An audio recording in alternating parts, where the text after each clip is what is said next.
Occasion ఏదైనా location ఎక్కడైనా తెలుగువారి వేడుక అంటే ఆలివ్ మిఠాయి ఉండాల్సిందే. నమస్తే. నేను విజయ్. సో, ఈ అటాక్‌లో, ఈ ఆపరేషన్‌లో టెర్రరిస్ట్ లీడర్స్ ఎవరన్నా చనిపోయారనేటువంటి ఇన్ఫర్మేషన్ ఏమైనా ఉందా సార్? వచ్చింది సయీద్ అనేసి మన లష్కర్ లాస్ట్ టైం పేరు కూడా వచ్చింది, రైట్? సో ఆ లీడర్ని కొట్టాము. ఆ లీడరే కాకుండా ఆ లీడర్ ఫ్యామిలీ, ఆయన సిస్టరు, ఇంకా కొంతమంది కూడా చనిపోయినట్టు తెలిసింది. ఇలాంటి ఇన్ఫర్మేషన్ ఇంకా కొరాబరేట్ అవుతుంది. రేపు ఇంకా పాకిస్తాన్ న్యూస్లో కొన్ని వస్తాం జరుగుతుంది, రైట్? ఆయన నెమ్మదిగా వస్తే ఇమీడియట్గా తెలిసిన ఇన్ఫర్మేషన్ అయితే ఖచ్చితంగా కొన్ని లీడర్స్ని టార్గెట్ చేశారు, చనిపోయినట్టు కూడా కొంతవరకు ఇన్ఫర్మేషన్ వచ్చింది. సో, పీఓకేలోనే కాకుండా పాకిస్తాన్‌లో కూడా ఉగ్రవాదులు ఎక్కడ దాక్కున్నా కూడా నేరుగా వాళ్ళని టార్గెట్ చేసి స్మాష్ చేసేటువంటి టెక్నాలజీ, ఆయుధ సంపత్తి మన దగ్గర ఉందనుకోవచ్చా ఈ ఆపరేషన్ ద్వారా? ఖచ్చితంగా ఉంది. అందులో నాకు సందేహమే లేదు. ఎందుకంటే సుమారు 4 చోట్ల పీఓకేలో కొట్టాం, 5 చోట్ల పాకిస్తాన్ ప్రాపర్ దీంట్లో కూడా కొట్టారు, రైట్? కనుక ఆల్రెడీ ప్రూవ్ చేశాం కదా, ప్రపంచానికి అందరికీ తెలుసు. అది కాక రఫాల్ ఎయిర్ క్రాఫ్ట్స్, ఈ కేపబిలిటీస్, ఈ కమికే డ్రోన్స్ కేపబిలిటీస్ అందరికీ తెలిసినాయి. సో ఆ విధంగా నాకు సందేహం ఏం లేదు, మన దగ్గర ఆ కేపబిలిటీ ఉంది. పాకిస్తాన్కి ప్రూవ్ కూడా చేసాం. జాగ్రత్త నాయన, ఈ వాడగల సత్తా మా దగ్గర ఉంది, వాడటానికి సందేహించం కూడాను. ఆల్రెడీ మనం ఫారిన్ మినిస్టర్ వీళ్ళందరూ కలిసి ఒక క్లైమేట్ ప్రపంచ దేశాలు కానీ చెప్పారు, టెర్రరిస్ట్ని కొడుతున్నారు, మేము టెర్రరిస్ట్ క్యాంపులు కొడతాం. కనుక మిగిలిన ప్రపంచ దేశాలు కూడా మనం చేసిన పనికి అగెన్స్ట్ అవుతారని మాత్రం నేను అనుకోను. సో, భారత్‌కి ఇప్పటికే అమెరికా, అలాగే ఇండైరెక్ట్‌గా కూడా చైనా సైలెంట్ అయిపోయింది. ఈ అటాక్ తర్వాత. చైనా ఏం చెప్తుందంటే, ఇప్పుడు భారత్, పాక్ 2 కూడా మాకు పొరుగు దేశాలు, సంయమనం పాటించాలి అని అంటున్నారు.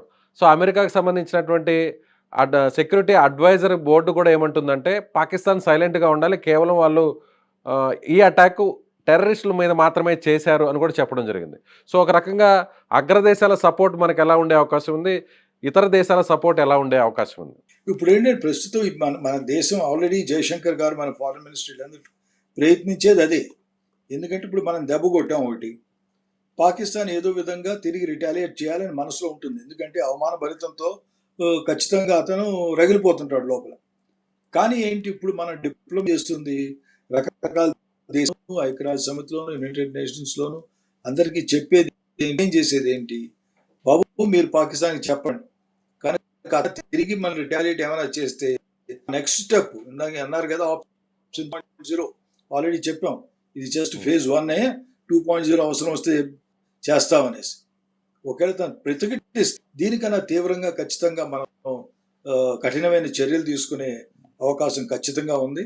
దానికోసం అంతటా మనం డిప్లొమాటిక్గా ఖచ్చితంగా మాట్లాడుతున్నాం. ఆల్రెడీ ఈ పార్టీకి సుమారు అన్ని అగ్రరాజ్యాలు ఎంబసీల్లోనూ మన ఎంబసీ అఫీషియల్స్ బ్రీఫింగ్ ఇచ్చుంటారు. ఎలా దెబ్బ జరిగింది, ఎలా జరిగింది, ఎందుకు కొట్టాం, అవసరంగా వచ్చింది, ఎలా కొట్టాం, చుట్టుపక్కల మేము సివిలియన్స్ కొట్టలేదు, సివిల్ టార్గెట్స్ కొట్టలేదు, రైట్? ఏం ఎక్స్ప్లెయిన్ చేస్తాం జరుగుతుంది. సో, పాకిస్తాన్ రెస్పాన్స్ని బట్టే తదుపరి చర్య మన వైపు నుంచి ఉండే అవకాశం ఉందంట సార్? ఆపరేషన్ సింధూర్ 2 కూడా ఉండే అవకాశం ఉందంటారా? Absolutely correct. ఎందుకంటే ఆపరేషన్ 2 ఉండాలంటే ఏం చేయాలన్నట్టుగా ఆల్రెడీ అది కూడా ఆలోచిస్తారు. ఒకవేళ రియాక్ట్ అయితే వార్ గేమింగ్ అంటాం ఆర్మీలో. ఏంటి, ఎలా రియాక్ట్ అవుతాడు, ఎక్కడెక్కడన్నా కొడతాడా, శ్రీనగర్లో బాంబు వేస్తాడా, జమ్మూలో వేస్తాడా, లేదా ఎక్కడన్నా బోర్డర్ మీద ఇచ్చేస్తాడా, రైట్? కనుక ఇలాంటి అనాలిసిస్ జరుగుతుంది. అనాలిసిస్ జరుగుతున్నప్పుడు ఏంటి, అది చేయగల సత్తా ఉందా, ఒకటి చేయగల సత్తా ఉన్నా సరే చేయగల ధైర్యం ఉందా? ఎందుకంటే ఒకటేమో కేపబిలిటీస్, రెండోది ప్రపంచం వాడి మీద అగెన్స్ట్ అవుతుంది. సో అతను ఆలోచించాల్సి ఉంటుంది. కనుక ఈ అనాలిసిస్ అంతా చేసి ఒకవేళ ఇలా ప్రతిఘటిస్తే మనం ఏం చేయాలి, ఈ డిల్లర్ రిప్లై ఇస్తే మనం ఏం చేయాలి, ఇవన్నీ వార్ గేమింగ్ జరుగుతాయి. కనుక దానికైతే మాత్రం ఖచ్చితంగా సింధూర్ 2 కొన్ని ఆప్షన్స్ రెడీగా ఉంచుకుంటారు. దానికి సన్నాహం కోసమే నేను అనుకోవటం. ఇప్పుడు ఏంటో హోమ్ మినిస్టర్ వీళ్ళందరూ కలిసి బేసికలీ ఏం చేస్తున్నారు, అందరూ సెలవు నుంచి వచ్చేయండి అది ఇది అని హోమ్ మినిస్ట్రీ సిఆర్పిఎఫ్కి, బిఎస్ఎఫ్కి, వాళ్ళ కింద ఉన్న ఫోర్సెస్కి ఆర్డర్స్ ఇస్తుంది. Sir, as per me experience as a lieutenant జనరల్గా పాకిస్తాన్ రియాక్షన్ ఎలా ఉండే ఛాన్స్ ఉంటుంది? కొట్టాలని ఖచ్చితంగా ఉంటుంది. కానీ ఇప్పుడు ఏంటంటే ఇది చాలా క్లిష్టమైన పరిస్థితి. కొట్టాలంటే ఎవరిని కొట్టాలి అప్పుడు? మనం కొట్టింది టెర్రరిస్ట్ కొట్టాం. యాక్చువల్గా ఏం చేయాలి? మన దగ్గర టార్గెట్స్ ఏమైనా ఉంటే కొట్టాలి. కానీ మన దగ్గర టెర్రరిస్ట్ క్యాంప్స్ లేవే. కనుక ఇప్పుడు వచ్చి ఒకవేళ ప్రజలు ఉన్న చోట సిటీ సెంటర్ కానీ, సిటీ కానీ, స్కూల్స్ కానీ, పవర్ హౌస్ కానీ, హాస్పిటల్ కానీ, ఐఎమ్ జస్ట్ గివింగ్ డ్యామ్ కానీ, రైట్, ఏమైనా స్ట్రాటజిక్ టార్గెట్స్ అంటే అతను ఆలోచించుకోవాల్సింది ఏంటి? దీనికి రియాక్షన్ భారత్ ఎలా చేస్తుందని. కనుక ప్రస్తుతం అయితే నేను అనుకోవటం, అది కాక మనం ఇప్పుడు రెడీగా ఉన్నాం. ఎందుకంటే మనం కొట్టాం, తను రియాక్ట్ అవుతాడన్నట్టుగా మనం తయారుగా ఉన్నాం. కనుక ఆల్రెడీ తను ఇంకా ఖచ్చితంగా 2-3 సార్లు ఆలోచించుకొని వాళ్ళు ఇప్పుడు రియాక్ట్ అవుతానికి ముందు పెద్ద అనాలిసిస్ జరుగుతుంది. కనుక ఇదేంటంటే మనకి ఈ మధ్యన ఒక విండో దొరికింది. ఈ విండోలో మనం ఏం చెప్పాలి? పాకిస్తాన్ ఏమైనా పిచ్చ పిచ్చ వేషాలు వేశారంటే ఇంకెంతకైనా గట్టిగా పడతాం. కనుక పాకిస్తాన్ ఏం చేయకుండా ఆపండి అనేసి అగ్రరాజ్యాలకి, ఐక్యరాజ్య సమితికి అందరికీ చెప్తాం. నా ఒపీనియన్ ఏంటంటే వాళ్ళు కూడాను పాకిస్తాన్ మీద ప్రెషర్ తీసుకొస్తాయి. మీరు చేసింది తప్పు, వాళ్ళు చేసి మీరు టెర్రరిస్ట్ని పంపిస్తూ మొదలుపెట్టారు. మీరు డినై చేయొచ్చు పాకిస్తాన్, మేమేం ట్రైన్ ఇవ్వట్లేదు, మేమేం చేయట్లేదు. కానీ మీ దేశం నుంచి వెళ్ళారు, వాళ్ళు కొట్టింది బేసికలీ టెర్రరిస్ట్ క్యాంప్స్. కనుక మీరు తిరిగి రియాక్ట్ అవ్వకుండా అన్న ఒక విధంగా వాళ్ళకి అడ్వైజ్ ఇవ్వడం జరుగుతుంది, వాళ్ళని వార్న్ చేయడం కూడా జరుగుతుంది. Right sir, thank you. Thank you.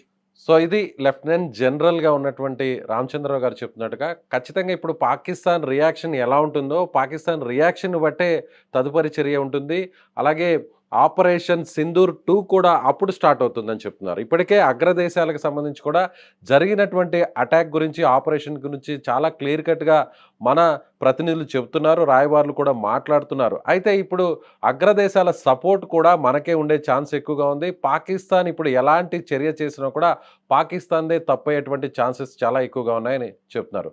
So మరోవైపు ఇలాంటి దాడులు ఇప్పటివరకు అమెరికా, రష్యా, చైనా లాంటి అగ్రదేశాలు మాత్రమే ఇలాంటి అటాక్స్ చేయగలిగినటువంటి సామర్థ్యం ఉంది. ఇప్పుడు భారతదేశం దగ్గర కూడా అలాంటి సామర్థ్యం ఉందని ప్రపంచానికి చాటి చెప్పిందని చెప్తున్నారు. Thank you.